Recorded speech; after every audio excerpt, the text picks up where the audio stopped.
All right, how's everybody doing tonight? Am I good? Can you hear me? We're all good to go? All right, so we're going to tonight talk a little bit, just sort of high-level intro to attacking ICS and SCADA systems from a pen tester's perspective. A little bit about me, gave a pretty good intro. Yeah, I work at Gotham Digital Science as a cybersecurity engineer. I'm a pen tester, so I like to hack things, get shells on things, pop shells for a living. You know, I've been a SOC analyst before, done some blue team stuff, some server admin, a little bit of development here and there, various things. I like to play in CTF, so I'll probably see you guys in there tomorrow if you're playing. I also am doing a lot of lately ICS SCADA research with my current role that I'm in. We have a lab set up in Texas with various components that you will learn about here today. And I'm also on Twitter, so if you like what you see, follow me, feel free to ask questions. There'll be time for questions during and after. So what is ICS? Just show of hands, does anybody know, without looking at the slide, what is ICS? Yes, industrial control systems. So back in the 60s, whenever computers started to get smaller than the size of this room and cost less than millions and millions of dollars, people started to realize that a lot of the heavy lifting equipment that sort of ran the industrial world, it was possible to automate a lot of the things that they did. And so that sort of brought about the advent of industrial control systems, ICS. And every single one of us deals with ICS systems every single day because it runs all the lights, it runs the traffic lights, it runs airports, elevators, anything that moves and is heavy and doesn't have people moving it probably has some manner of ICS system involved. Now, there's a lot of confusion about the concept of ICS versus SCADA. You'll hear all the time, people are like, oh yeah, I got these SCADA vulns, we need to protect the SCADA. So SCADA is sort of a subset of ICS, and SCADA I'll sort of dig more into a little bit later, but you can think of it as if ICS is physical security, SCADA would be an area like CCTV. So I'll go into some examples of pieces of ICS equipment, what makes up the various systems. It's by no means comprehensive. There are so many things. So we'll start off with the big one, SCADA, and it is supervisory control and data acquisition systems. These are really sort of in charge of managing processes over a large geographic area. If you can see in the graphic here, you see a lot of pretty squares, and each of those are really processes that are maybe spread out over a large geographic area. Let's say that you are a manufacturer and you have factories all over the country and you want to manage, see what kind of input and output is going through each of these factories, and you want to do it in a technical way. A SCADA system would be one way to do that. So the key word there is supervisory. These things don't really directly control, robotic arms and power generators and everything, but they provide information to the engineers and to the people who make decisions about the processes so that they can fine-tune things at other levels of the system. Human-machine interfaces. If you see any sort of media coverage, or if you go on like Shodan, something like that, and you look up ICS or SCADA systems, you'll probably come across something like this. This is basically just the pretty pictures that allow the engineers to sort of see what is going on inside the process and to control it at a sort of fine-grained level. So it's kind of hard to see, but there's on-off switches and little places you can put in numbers, and that's where they can turn individual motors and valves and pumps on and off and change numbers and pressure levels and all sorts of stuff. So if you're a pen tester and you get access to one of these and you find that you press buttons and things happen, you've won.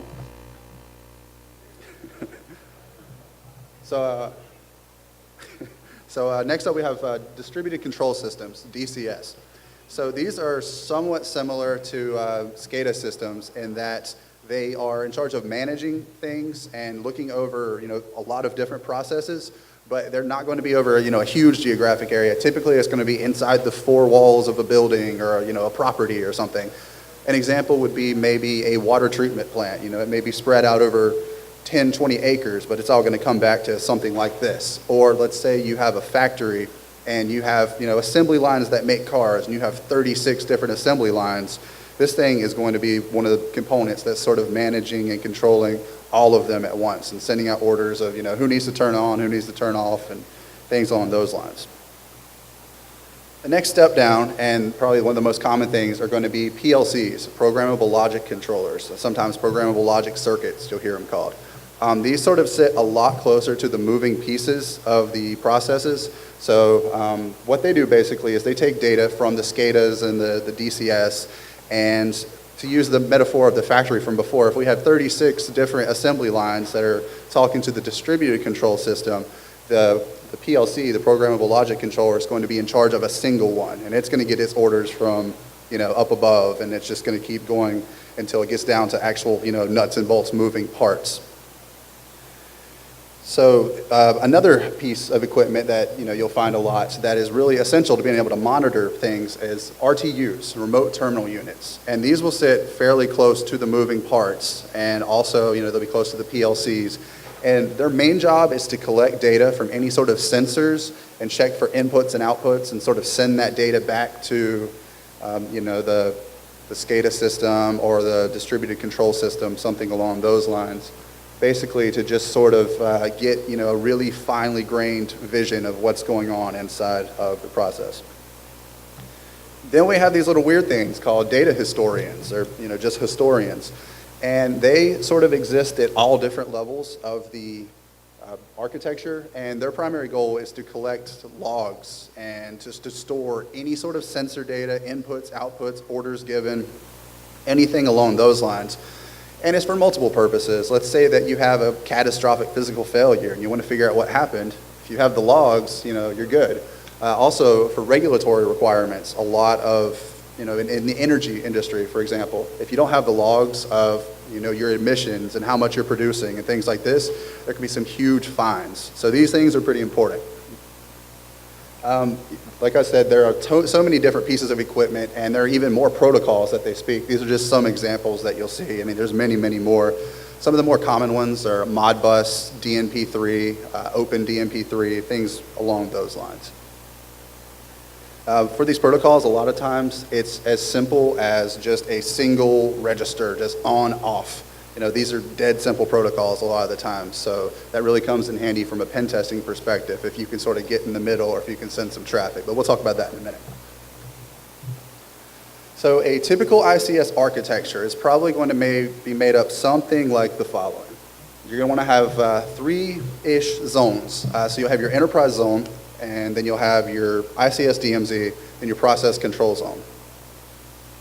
So your enterprise zone is going to be the stuff that we all deal with every day, typical IT, workstations, servers, email, databases, the stuff that we all live and breathe by.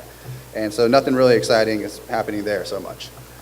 The ICS DMZ is very similar to the concept of a DMZ in a normal IT network. You want to control your ingress and egress of traffic and sort of determine what goes in and out. Also, you'll find a lot of times that the data historians, the things that keep the logs, they'll be stored here, or they'll replicate to here from inside the third zone, which is the process control zone.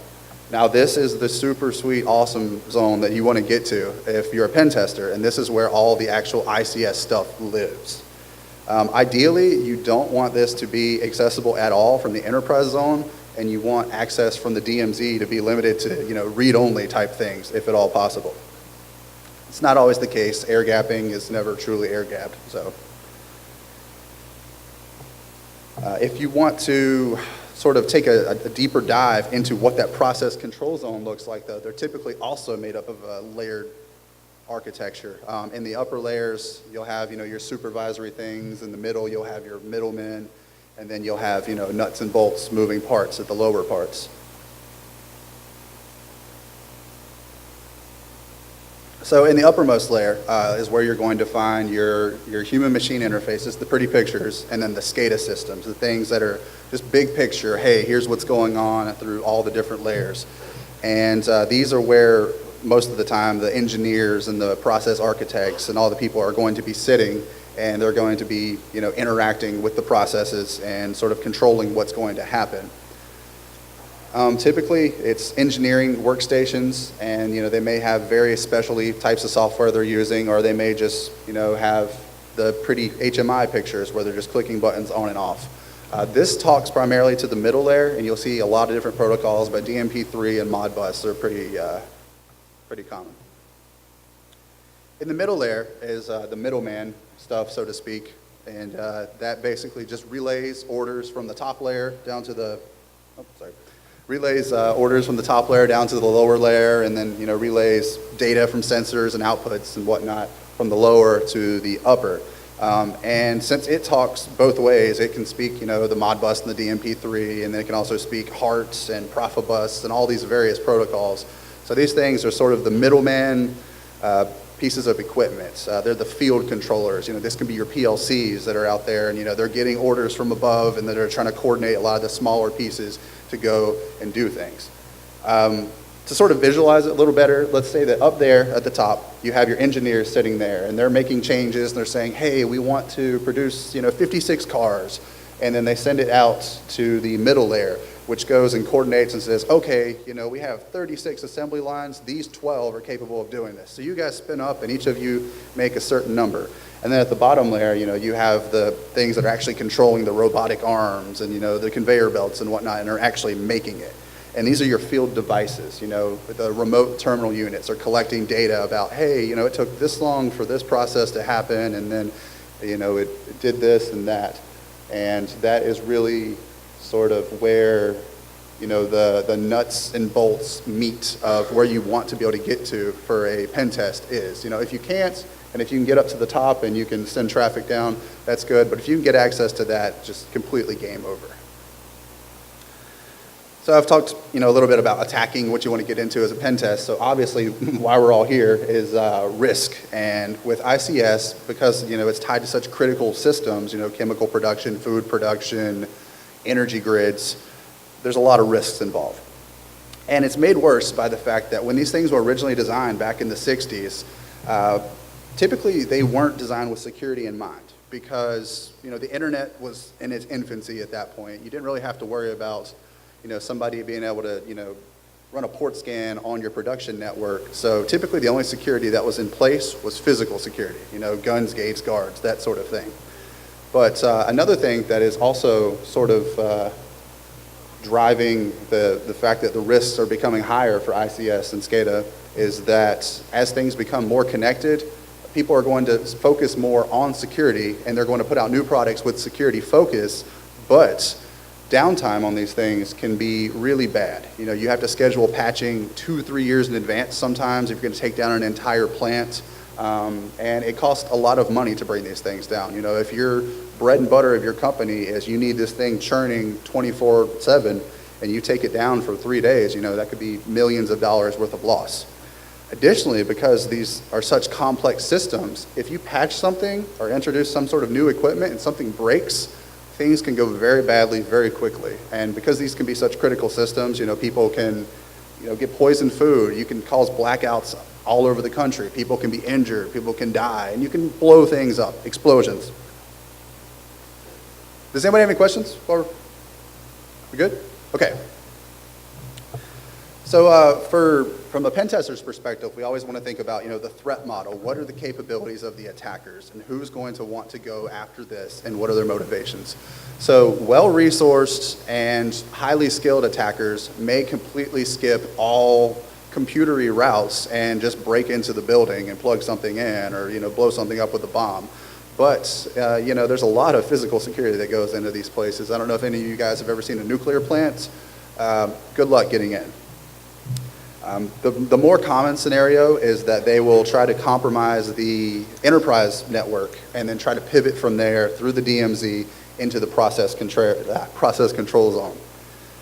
And it's important to realize that because these things are so essential to so many things, there's so many regulatory requirements. If somebody's able to get in, even if they don't blow anything up, even if they don't get any data exfiltrated, the fact that they got in, and if that fact gets out, can cost millions of dollars in fines. It can cause your brand to just tank. It's a very serious thing, so you want to keep people out. So you really have to consider the motivations and the capabilities of various attackers. So you have your nation states, and obviously they're going to be able to get in. If they want to get in, they're getting in. You're not going to stop them. US, Russia, China, what have you. Then you have the guys like us, the pen testers, and we may be skilled, but we may not have time and or money like the nation states will. So different attack methods, different goals. Then you may have your less skilled attackers. And primarily, hopefully they'll never get to your process control zone. If they do, you've got bigger problems. But imagine what would happen if somebody got in and, they had LOIC and they DDoSed, a production facility for natural gas or a pump that's going to stop the pressure from building too high. If they can DDoS that and knock that thing over, it can be kind of catastrophic. So hopefully they never get in, but if they do. And then the most dangerous class of attackers of all is Mother Nature. So it's not uncommon to hear about squirrels and chipmunks and all sorts of wildlife getting into a substation and biting the wrong thing, and then suddenly a neighborhood goes down in power until somebody can come out and figure out what happened and scoop up the charred remains and have dinner for the night or whatever. Also, hurricanes, blizzards, anything of that sort. If you look at any major storm from the past 30, 40 years, I mean, the amount of power outages or just damage that is caused is just catastrophic. Hundreds of thousands of households without power, hospitals can go without power for whatever amount of time. It could be very bad. So there's some specific instances of ICS security-related events that have happened. So one, and I think there's a talk tomorrow that goes into this one in depth, I'm looking forward to it, but supposedly in 1982, the Soviets tried to steal some ICS software from a Canadian company, and the CIA got word of that, introduced some malicious code, and it ended up blowing up a Siberian pipeline, and it was one of the biggest non-nuclear explosions ever recorded. So highly skilled and big impact. But then if you take a look, in 97, there was a kid who was just war dialing around in his neighborhood, and he came across, a bank of phones that were related to an airport. He shut the thing down for, I think it was 2 days. So, low skill, but still huge impact. So it's really all over the place with this. In 2000, there was he wasn't even a hacker, so to speak. He was just, a disgruntled SCADA engineer. And it was this guy in Australia. He was sort of upset that he didn't get a job at the local municipal water treatment facility. So he decided, hey, you know what? I'm just going to get in here and let all this raw sewage everywhere. So 800,000 liters, I think. Just imagine that in here. He did it at a hotel, a Hyatt Regency. So that could happen to us. But then, that was obviously very crafted and malicious, but then you have something that doesn't really care where it's going, like the slammer worm, and it shut down a nuclear plant in Ohio for 5 hours. And a nuclear plant shutdown is usually not a good thing, because you can,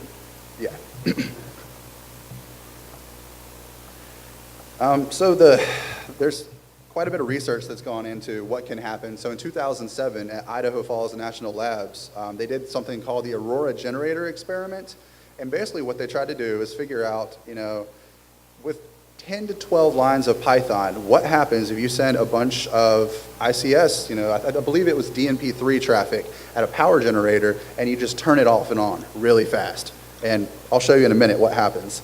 But then you have, those were highly resourced researchers, but then, the very next year you had a Polish teenager who decided, hey, I'm going to change this TV remote and start pointing it at different train switching stations, and he caused a few derailments. So different skill levels, different types of outcomes. All right, give me a second here. Try to get this thing. So this is the Aurora Generator Experiment. That thing's about the size of a bus. It's not supposed to do that.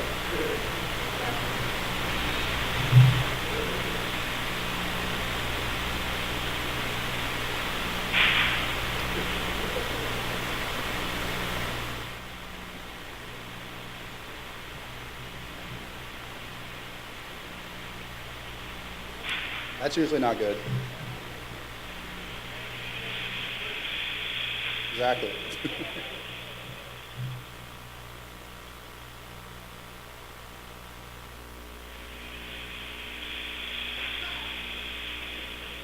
If you do a pen test and you get that to happen, that's a critical finding.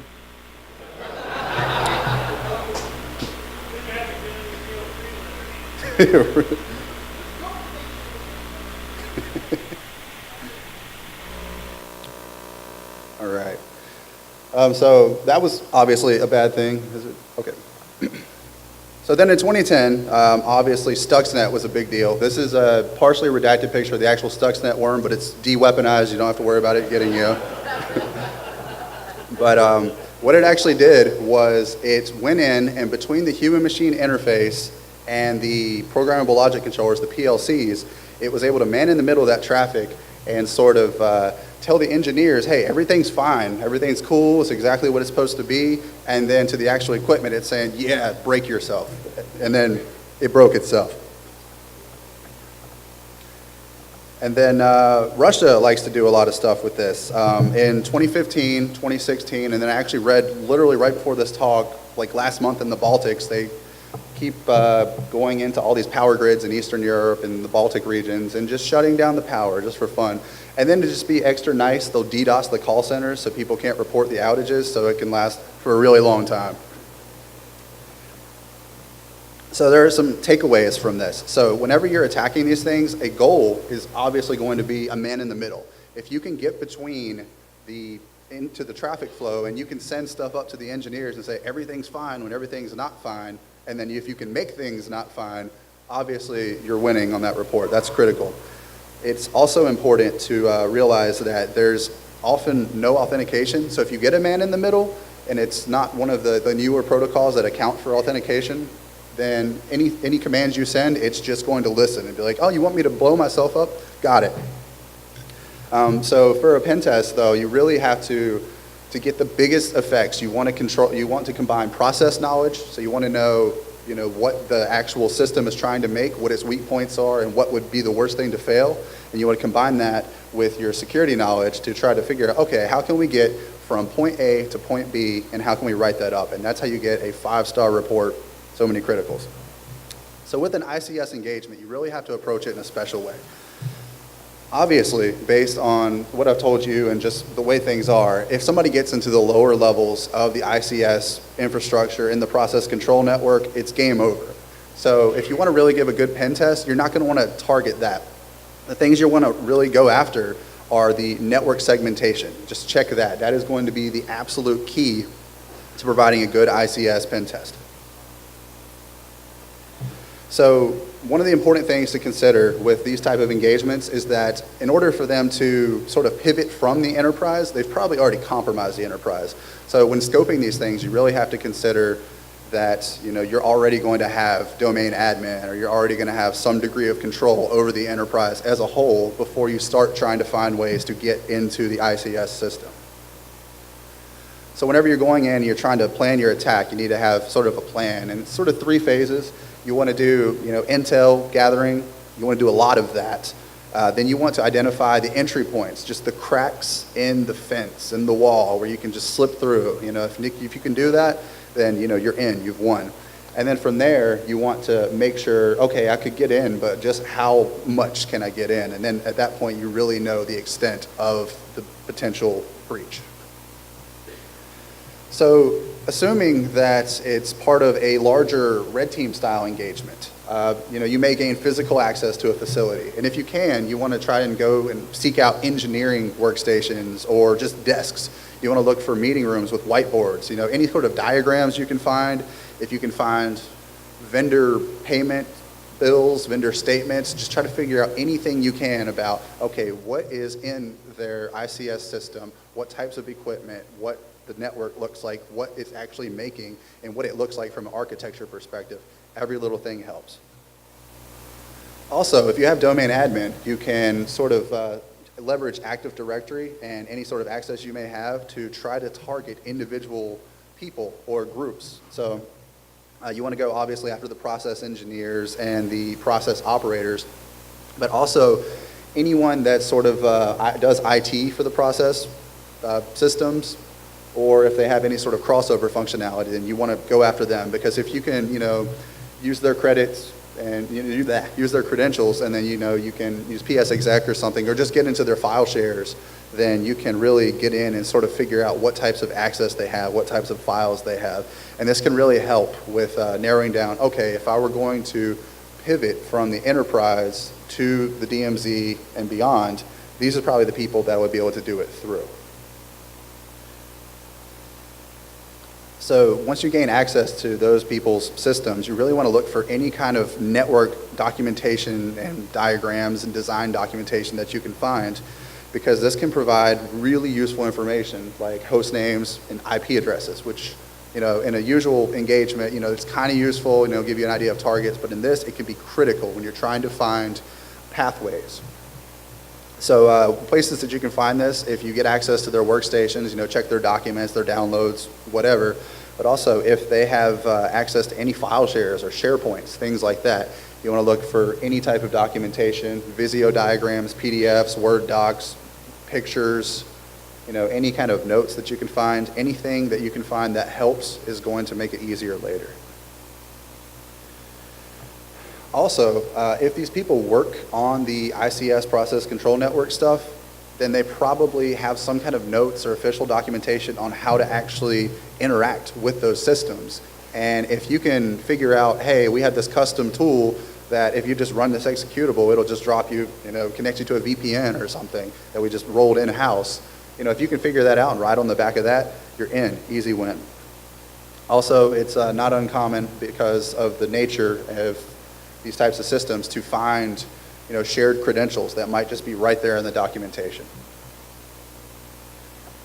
Also, an interesting place to check is if you can find backups of any sort of networking equipment that may be on the edges of the zones or even from the process control networks. You can figure out if they have any sort of remote connectivity, RDP, any sort of SSH stuff, Citrix desktop access maybe. And you can also figure out IP addressing schemes and routes and figure out how the data flows and how you could flow with the data to get where you need to get into the process control zones. So hopefully you've collected a lot of data at this point. Now what you want to do is you want to try to find those points where you can get through, because that's really going to be the key to conducting a good ICS engagement, is proving, hey, from here to there, this is how we did it. So you're going to want to definitely leverage any sort of credentials that you've found. You're going to want to use any sort of permissions that you may have from the engagement, and hopefully at this point you've identified some weak points in the armor, so to speak. It's not uncommon for there to be, jump boxes or some sort of way for them to connect to the networks through, a single point. And you could have identified this through the network documentation, or you could have, found some credentials on machines. But if you can get access to these things, then it can be really helpful. But as with any engagement, if you come across, 2FA, any sort of multi-factor authentication, it can obviously complicate things. But there are ways around it, but I won't go into that here.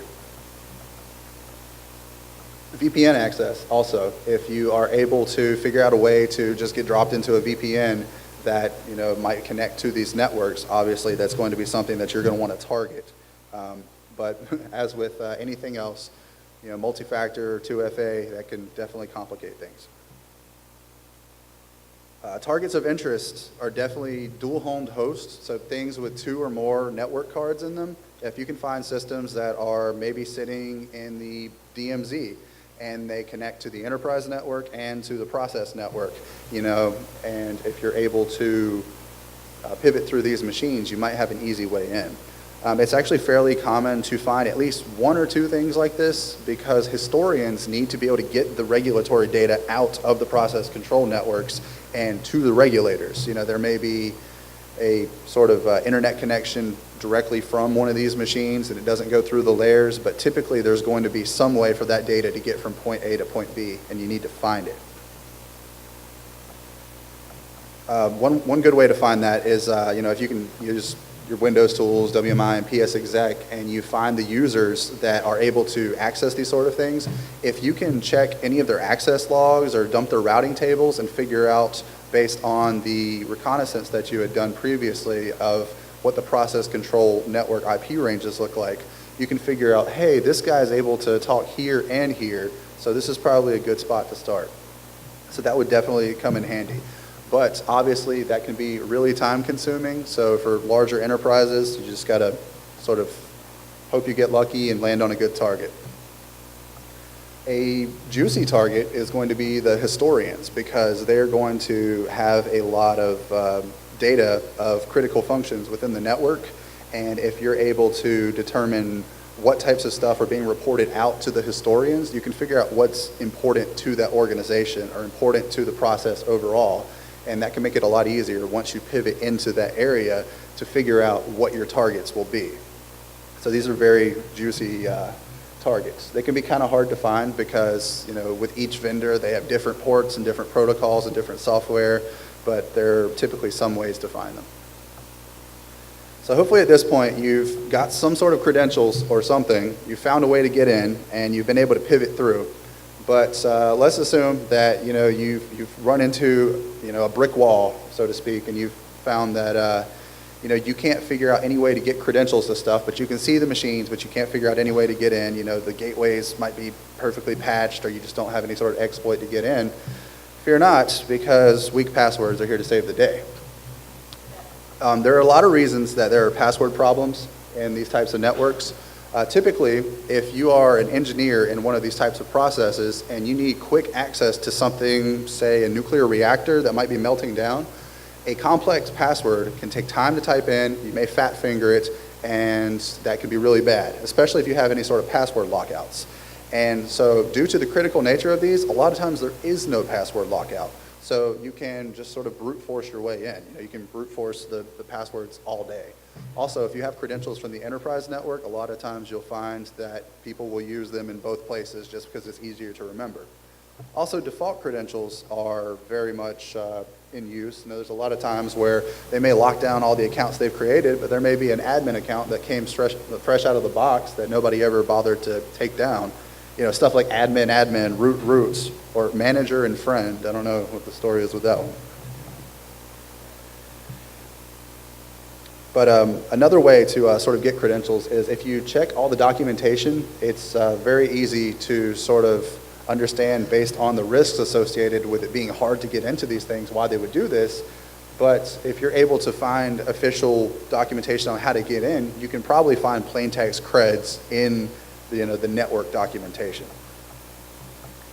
Another way that's really interesting, and it's not too common, but if their Active Directory structure extends into the process control zone, then if you have permissions on one account, you may be able to just pivot right on through. So obviously you don't want to end up in that situation. Due to the nature of how hard it is to patch these things, it's not uncommon to find things with vulns from, 10, 20 years ago even. I mean, MS 08067 is still a way to get into these, And actually, Windows 2000 is sometimes, super upgraded compared to some of these. I mean, I've heard cases where people are running Windows 98, 95. I heard one case of 3.1 still in the wild, still being used on a production system to this day. But hopefully at this point, you've been able to get in, find something, and get some wins. But if not, here's a couple easy wins for you. If you're in the corporate network and you're sniffing packets and you come across some kind of ICS traffic, that's a critical finding. If you find an HMI that's accessible in the enterprise area or one in the DMZ that's not read-only, it's a critical finding.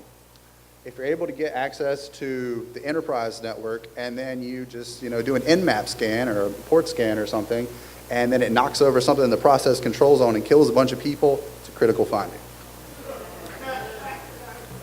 So that's about all I've got time for, but due to the fact that everybody's wanting everything to be more easily accessible and business owners want to know more about their processes and the types of data that are coming out and how they can optimize their production, there's going to be more and more ways into these networks, but it's still going to be hard to patch these things. So it's only going to be a bigger problem.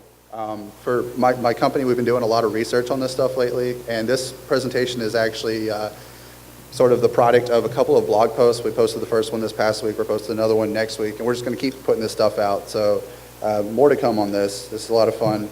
If you have any questions, feel free to ask me afterwards, or we can talk about it now if you want.